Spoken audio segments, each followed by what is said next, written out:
everybody, it's Laura from Lawrence Branch Youth Services, and I'm outdoors today. We're staffing one of our outdoor craft and selfie stations. And so in between the patrons stopping by, I thought I might share this article with you. It's an older article from 2010, and it's how NFL teams got their nicknames.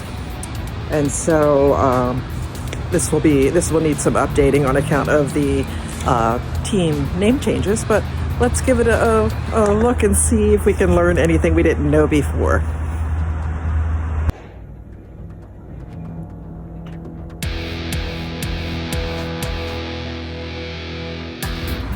Okay, let's start with Arizona Cardinals. Franchise began playing in Chicago in 1898 before moving to St. Louis in 1960 and Arizona in 1988. Team owner Chris O'Brien purchased used and faded maroon jerseys from the University of Chicago in 1901 and dubbed the color of his squad's new outfits Cardinal Red. A nickname was born.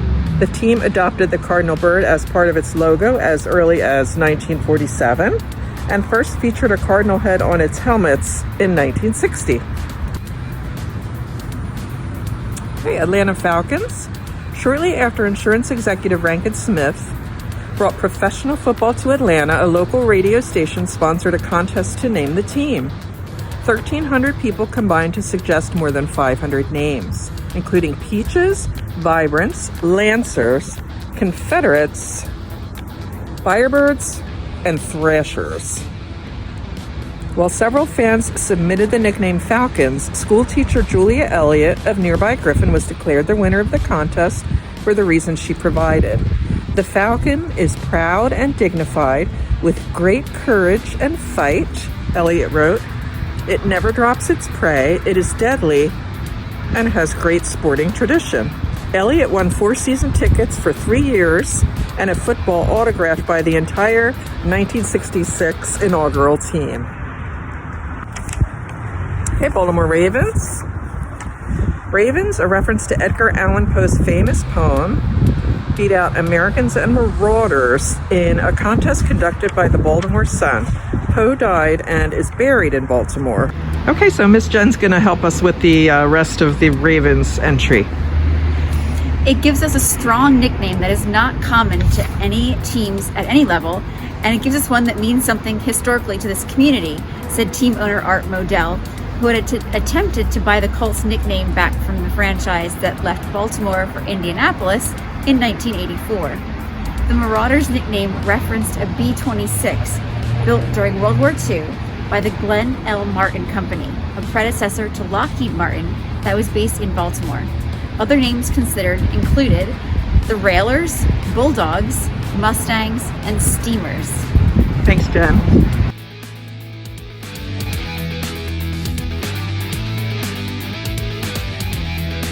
Buffalo Bills. The Bills nickname was suggested as part of a fan contest in 1947 to rename Buffalo's All-American Football Conference team, which was originally known as the Bisons. The Bills nickname referenced frontiersman Buffalo Bill Cody and was selected over Bullets, Nickels, and Blue Devils. It helped that the team was owned by the president of Frontier Oil, James Brule. Buffalo was without a team from 1950 to 1959 when owner Ralph Wilson acquired a franchise in the AFL. Wilson solicited potential nicknames from fans for his new franchise and ultimately chose Bills in homage to the city's defunct AAFC team.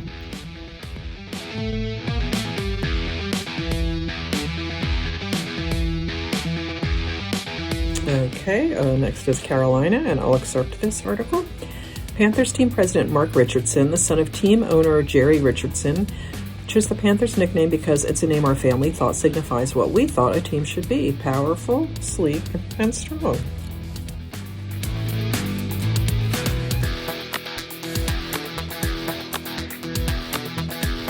Okay, Chicago Bears.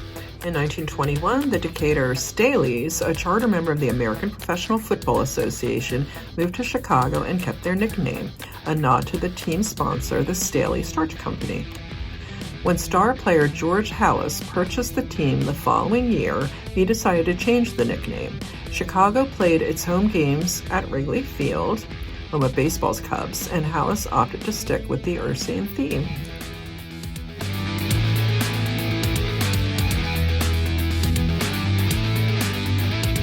Okay, next is Cincinnati.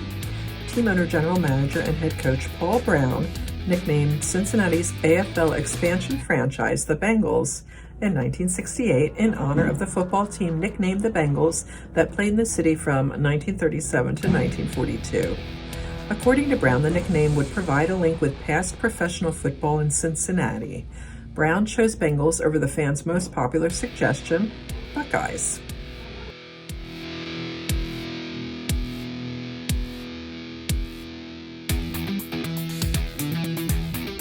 Next we'll do Cleveland. There's some debate about whether Cleveland's professional football franchise was named after its first coach and general manager Paul Brown or after boxer Joe Louis, who was nicknamed the Brown Bomber. Team owner Mickey McBride conducted a fan contest in 1945 and the most popular submission was Brown's. According to one version of the story, Paul Brown vetoed the nickname and chose Panthers instead, but a local businessman informed the team that he owned the rights to the nickname Cleveland Panthers. Brown ultimately agreed to use his name, and Browns stuck.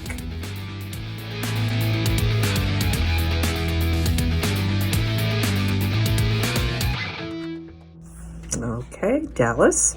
The Cowboys, who began to play in the NFL in 1960, were originally nicknamed the Steers. The team's general manager, Texas E. Schramm, decided that having a castrated cow as a mascot might subject the team to ridicule, so he changed the name to Rangers. Fearing that people would confuse the football team with the local minor league baseball team nicknamed the Rangers, Schramm finally changed the nickname to Cowboys shortly before the season began.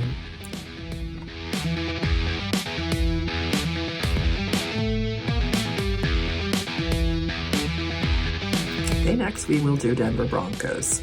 Denver was a charter member of the AFL in 1960, and Broncos, which was submitted along with a 25-word essay by Ward M. Vining, was the winning entry among 162 fans who responded in a Name the Team contest. A Denver team by the same name played in the Midwest Baseball League in 1921. Next, Detroit. Radio executive George A. Richards purchased and moved the Portsmouth Spartans to Detroit in 1934 and renamed the team the Lions. The nickname was likely derived from Detroit's established baseball team, the Tigers, who won 101 games and the AL pennant that year. As the team explained it, the lion is the monarch of the jungle, and we hope to be the monarch of the league.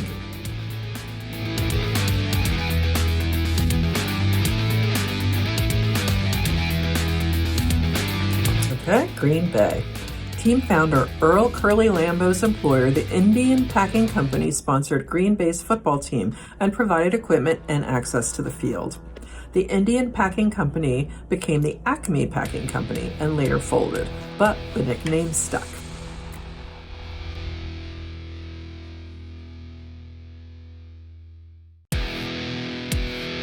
Okay, Houston.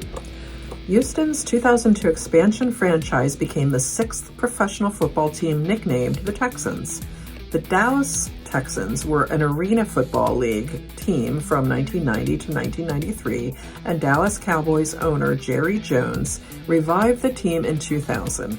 He was planning to keep the old nickname, but ultimately renamed the team the Desperados. Houston owner Rob McNair chose Texans over Apoleos and Stallions.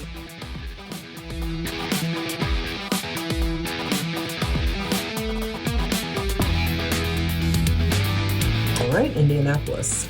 The Baltimore Colts, a member of the All-American Football Conference from 1947 to 1950, were named in honor of the region's history of horse breeding. The name remained when a new franchise began to play in 1953 and after the team relocated to Indianapolis in 1984.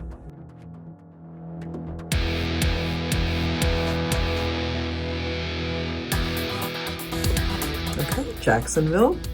The Jaguars' nickname was selected through a fan contest in 1991, 2 years before the city was officially awarded an expansion team and 4 years before the team would begin to play. Other names considered included the Sharks and Stingrays. While Jaguars aren't native to Jacksonville, the oldest living jaguar in North America was housed in the Jacksonville Zoo.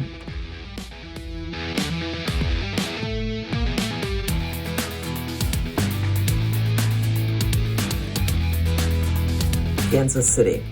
The Chiefs began play in the AFL in 1960 as the Dallas Texans. When the team moved to Kansas City in 1963, owner Lamar Hunt changed the team's name to the Chiefs after also considering Mules, Royals, and Stars. Hunt said the name was locally important because Native Americans had once lived in the area. Hunt may have also been swayed by Kansas City Mayor H. Roe Bartle, whose nickname was the Chief. Bartle helped lure the team to Kansas City by promising Hunt that the city would meet certain attendance thresholds.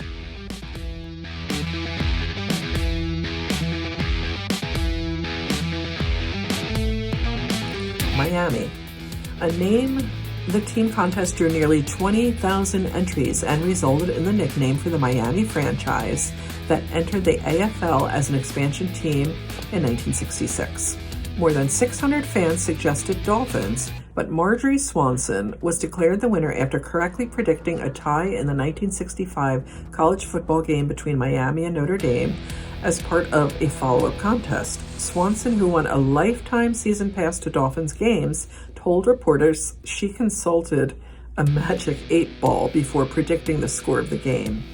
Miami owner Joe Robbie was fond of the winning nickname because, as he put it, the dolphin is one of the fastest and smartest creatures in the sea.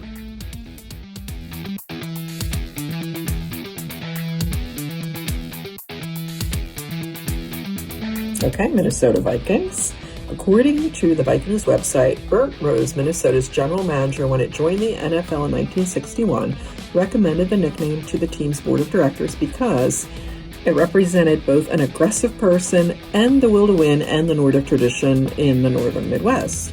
The expansion franchise also became the first pro sports team to feature its home state rather than a city in the team name. The Minnesota Twins actually started play before the Vikings in 1961, but the Vikings announced their name first.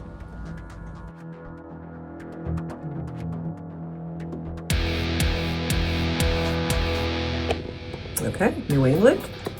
74 fans suggested Patriots in the Name the Team contest that was conducted by the management group of Boston's original AFL franchise in 1960. Pat Patriot, the cartoon of a Minuteman preparing to snap a football drawn by the Boston Globe's Phil Bissell, was chosen as the team's logo soon after. While the first part of the team's name changed from Boston to New England in 1971, Patriots remained.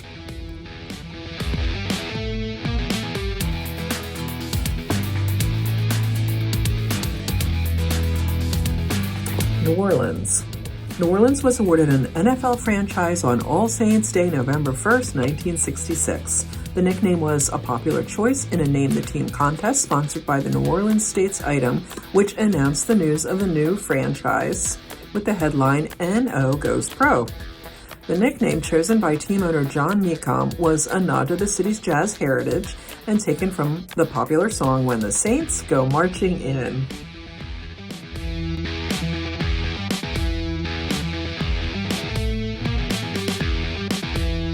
Okay, New York Giants. New York owner Tim Mara borrowed the Giants nickname from John McGraw's National League Baseball team, a common practice by football teams during an era when baseball was the nation's preeminent sport.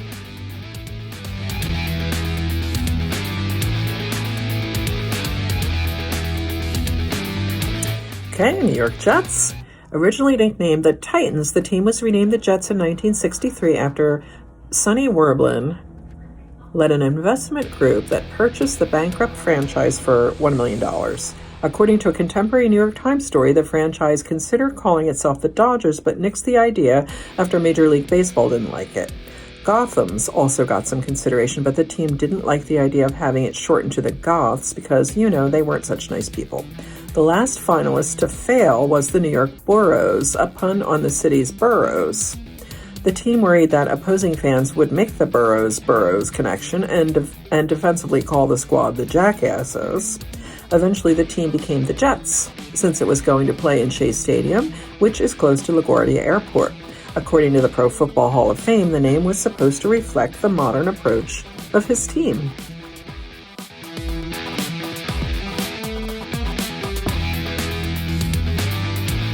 Okay, Oakland Raiders, and we'll be updating this one at the end. Chet Soda, Oakland's first general manager, sponsored a Name the Team contest in 1960. Helen A. Davis, an Oakland policewoman, submitted the winning entry, Senors, and was rewarded with a trip to the Bahamas. The nickname, an allusion to the old Spanish settlers of Northern California, was ridiculed in the weeks that followed, and fans also claimed that the contest was fixed. Scotty Sterling, a sports writer for the Oakland Tribune, who would later become the team's general manager, provided another reason to abandon the nickname. "That's no good," Sterling said. "We don't have the accent mark for the Nye in our headline type." Responding to the backlash, Soda and the team's other investors decided to change the nickname to Raiders, which was a finalist in the contest along with Lakers.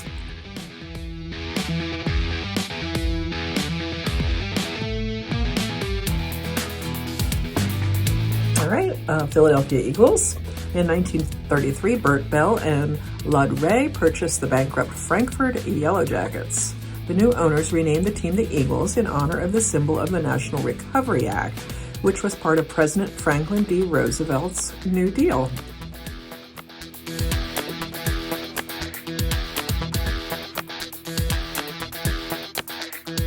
Pittsburgh Steelers. Pittsburgh's football team shared the same nickname as the city's baseball team, the Pirates, from 1933 to 1940. Before the 1940 season, owner Al Rooney held a Rename the Team contest. The change couldn't hurt, as Pittsburgh had failed to post a winning season in its first 7 years. Joe Santoni, who worked in a mill for Pittsburgh Steel, was one of several fans who suggested Steelers. Santoni received a pair of season tickets, which he would renew every year until his death in 2003.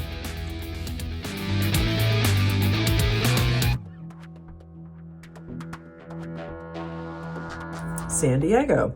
Team owner Baron Hilton sponsored a Name the Team contest and promised a trip to Mexico City to the winner in 1960. Gerald Courtney submitted Chargers, and Hilton reportedly liked the name so much that he didn't open another letter.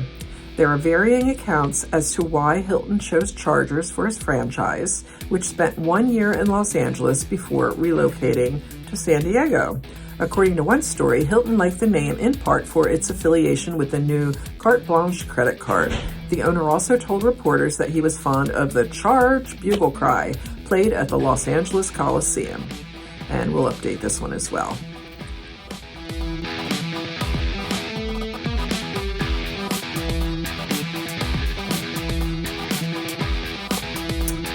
San Francisco 49ers. The 49ers, who began to play in the All-American Football Conference in 1946, were named after settlers who ventured to the San Francisco area during the gold rush of 1849.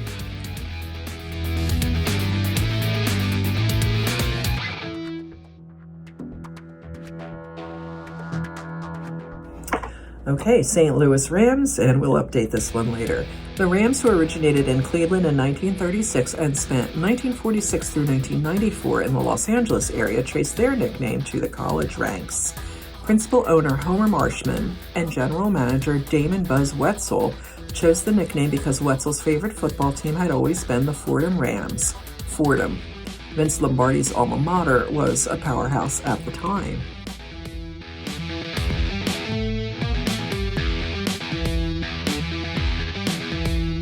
Seattle. There were 1,700 unique names among the more than 20,000 submitted in a Name the Team contest in 1975, including Skippers, Pioneers, Lumberjacks, and Seagulls. About 150 people suggested Seahawks. A Seattle minor league hockey team and Miami's franchise in the All-American Football Conference both used the nickname in the 1950s. Our new name suggests aggressiveness, reflects our soaring Northwest heritage, and belongs to no other Major League team, Seattle General Manager John Thompson said.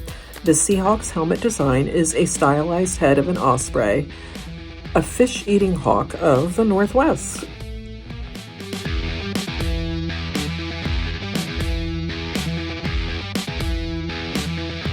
Okay, Tampa Bay. A panel of local sports writers and representatives from the NFL expansion team, including owner U.F. Culverhouse, chose Buccaneers from an original list of more than 400 names in 1975. The nickname, which was a popular choice among fans in the name the team contest, was a nod to the pirates who raided Florida's coast during the 17th century.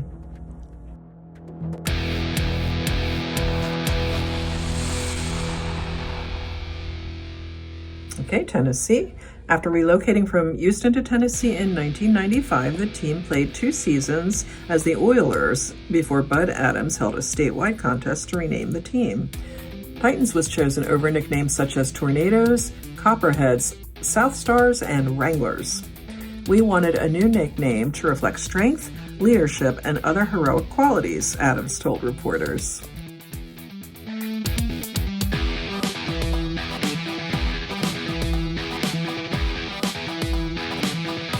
Okay, Washington, and we'll update this one.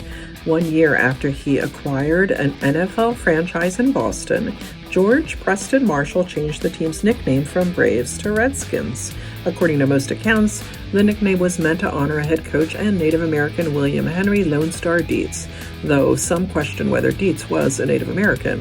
The Redskins kept their controversial nickname when they relocated to Washington, D.C. in 1937.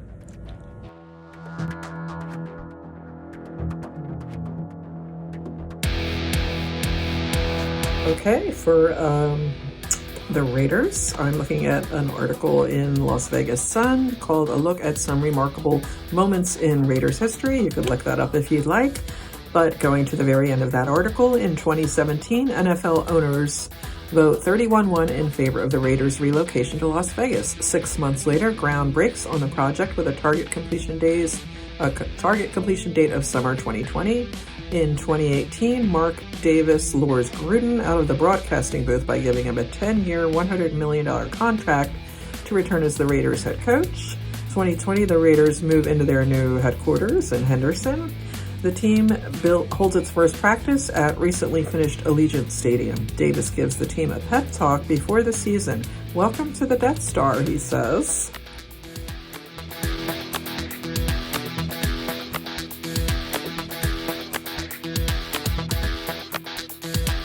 Okay, so our next update, I'm looking at an article, Will the Chargers ever decide to move back to San Diego? And that's from BoltBeat, BoltBeat.com.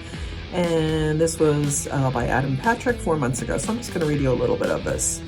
Would the Los Angeles Chargers ever consider a move back to their old home? We are now a few weeks away from the Los Angeles Chargers starting their 4th season since relocating from San Diego back in 2017. The Chargers' second tenure in Los Angeles has been interesting to say the least. A good amount of their fan base in San Diego didn't follow them up to their new location up the coast of California, and it's resulted in the Chargers playing in front of a home crowd that is mostly made up of the opposing team's fan base 8 times per season. This year, the Chargers will be moving into their brand new state-of-the-art stadium that will also be the home venue for the Los Angeles Rams. So, with their new stadium, will the Chargers finally have the home field advantage in Los Angeles? So you could go on to read the rest of that article if you are interested. Okay, I'm looking at Britannica.com in order to update the Rams. The Rams improved in the early years of the 2010s, but still failed to qualify for the postseason. While the team struggled on the field, owner Stan Kroenke purchased a plot of land in Inglewood, California, that he proposed as a site for a future stadium if the team's efforts to get a new publicly funded stadium in Missouri fell through. Despite the state's offer of $400 million in stadium financing, the 5th most in NFL history at the time, Kroenke applied for relocation to the Los Angeles area, and the team's move was approved by NFL owners in January 2016. Okay, let's update the Redskins, and I'm looking at plain old Wikipedia as a source for this. Washington's former Redskins name and logo drew controversy over its history, with many criticizing it as offensive to Native Americans. Pressure from major sponsors of the league and team eventually led them to retire the branding in 2020 as part of the wave of racial name changes in the wake of the George Floyd protests. The team will play as the Washington football team until a permanent replacement is chosen later. The team is valued at approximately $3.4 billion, according to Forbes, making them the 7th most valuable team in the NFL and the 14th most valuable sports franchise globally.